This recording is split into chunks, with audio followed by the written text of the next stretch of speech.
The Fire Committee, I'm not on the Fire Committee, but I'm the presenter. Chairman of this committee is Grant Dodson. He wasn't able to attend. We had Kerry Allen lined up, who is on the committee, and Kerry couldn't also make it at the last minute, and so I'll tell you a little bit about the work of the Fire Committee. I guess developing a set of guidelines for fire.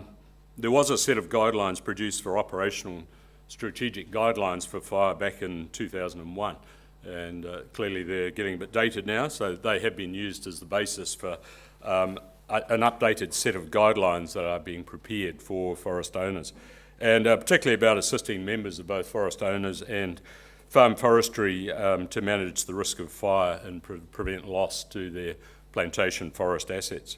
And the committee are aiming to have those guidelines finalised and published by the end of this year.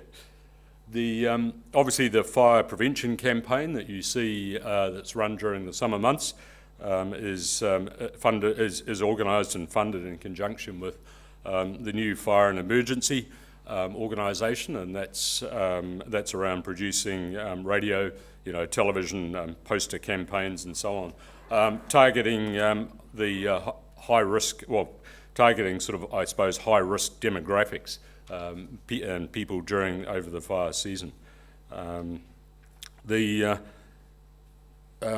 next one is an interesting little app that the Fire Committee have been promoting, and that's, I guess, everyone who's outside in the hills and in the rural area generally are carrying cell phones these days, smartphones.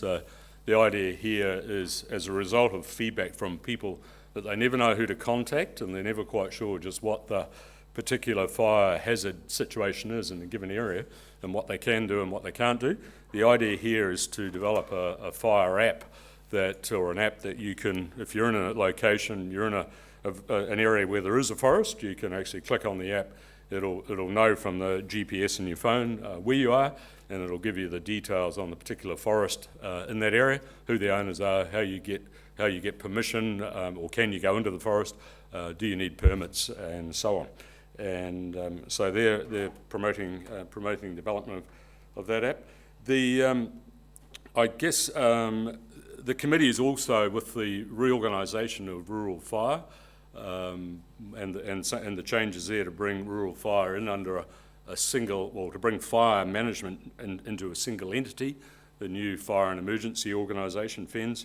This committee has really carried the workload in terms of managing input into that process, and that's been particularly important to ensure that forest owners' interests in fire protection are protected, not compromised by that merger activity. So I know Grant Dodson, chair of the committee, has put a lot of effort into that. There is quite a large research program in fire.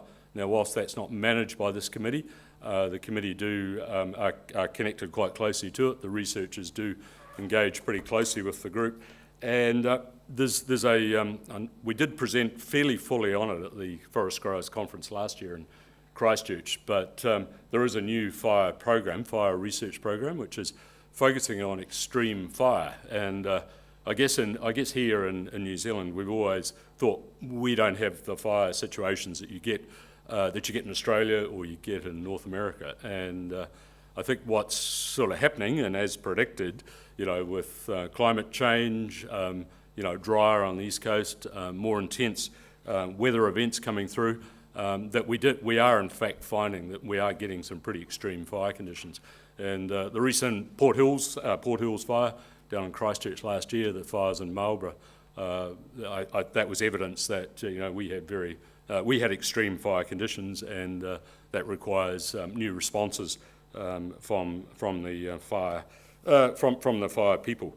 So that group is very involved in that.